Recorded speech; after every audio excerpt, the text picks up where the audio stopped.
So, I'm going to talk a little bit over the clip which you are watching and listening to. At the moment you can see me practice the Chopin waltz. I can't remember the opus number, but it's number 264, number 2 I think. It's a great waltz and I'm about to increase the speed on it. While I'm increasing the speed, I'm using a metronome. The reason for this is that the metronome keeps me in a steady tempo and I can just follow my progress very to the point. As you now can see, I'm increasing the metronome just a little for every time, for each time I'm practicing. In this video I'm stepping it up a little bit more than I'm usually doing if I'm in a normal practice situation. Usually I increase the metronome with 2 beats per minute, maybe 1 if I'm just near the end of reaching the full speed.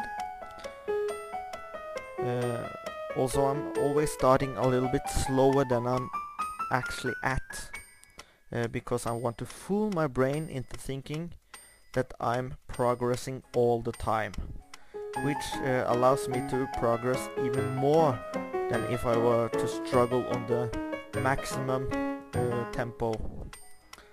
As you now saw, I'm not playing it perfectly every time I play it. That's why I'm still practicing before I'm posting a video. As you probably can hear, I'm not using the pedal. This is I usually play with or practice without the pedal, so I can hear what I'm doing wrong even better.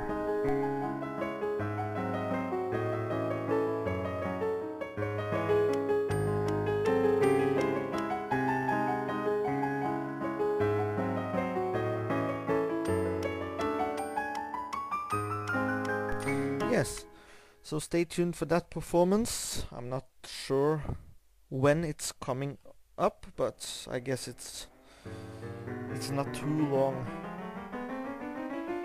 The exercise you are watching now is a chromatic scale exercise I use to improve my hand independence.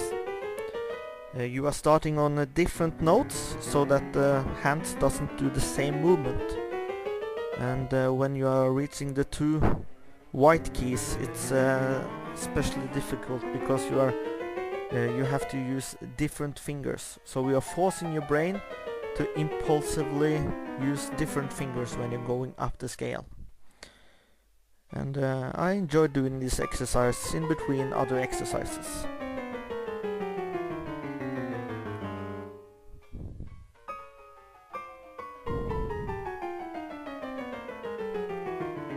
Yes. Also, I have recently started a new way of improvising. I'm trying to move both my hands very freely, also using some of the scales, including the black keys. Usually, or before, I just used the A minor scale and C major scale, and it's kind of boring. Also, as you can see, I'm not going to use the chords. I'm trying to use a more Baroque approach in my left hand, and this is to increase how I move across the piano with the left hand, because I move a lot freer with my right hand at the moment, but I want to move equally free with both my hands, so I just have to force myself into using my fingers very freely both places, or with both hands. And now trying to just keep my hands moving a little bit more, using more notes.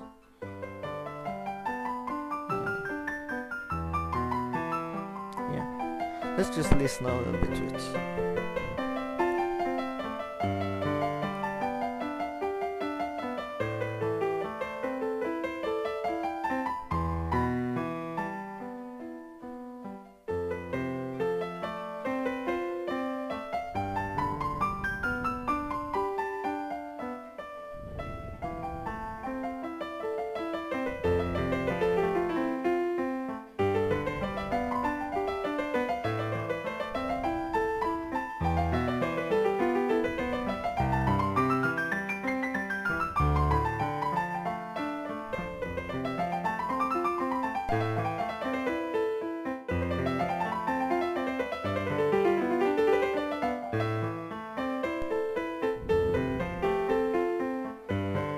Yes, of course not my best improvisation, but it's really just to force my fingers to move freely, trying to do it a little bit faster, slower, keeping the melody going even beyond the main notes. One of my old performances of Maple Leaf Rag. Well, not my old performance, new performance of a old piece. I'm trying to maintain this piece because I'm fond of playing it. Also, I like to play it fast.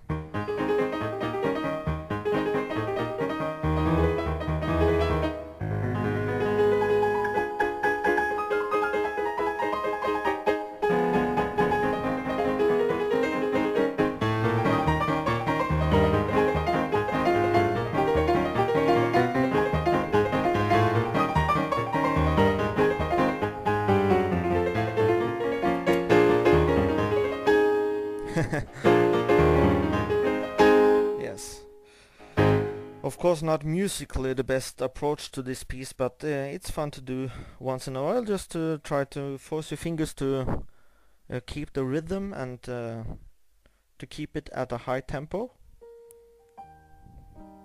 This is a piece I haven't played in a long time, so I can't remember the whole piece anymore.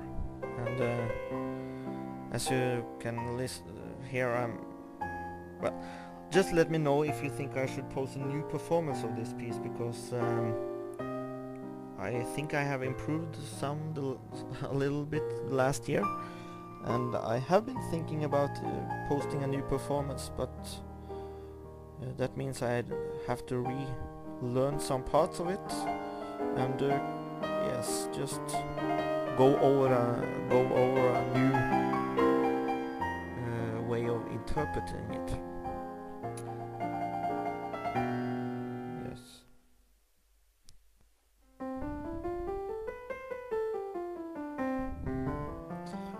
This is an exercise I used to do maybe 6 months ago. I am starting the scale in the right hand or the left hand, a couple of notes before I start the scale in my other hand.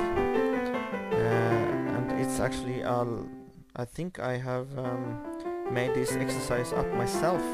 I never read about it or heard about it before, but I feel that it has helped me improve my independence, because when you are used to playing the scale just regularly with both hands at the same time, you are just going into a pattern.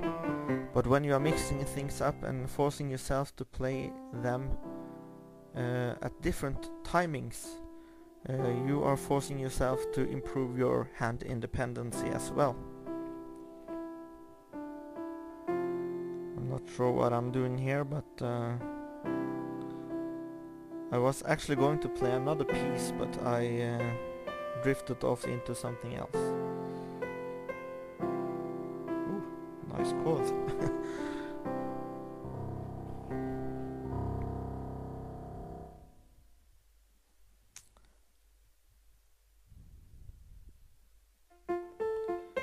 This is also a piece I used to play before. It's Bach's Invention number 8, and I haven't played it in at least a couple of months.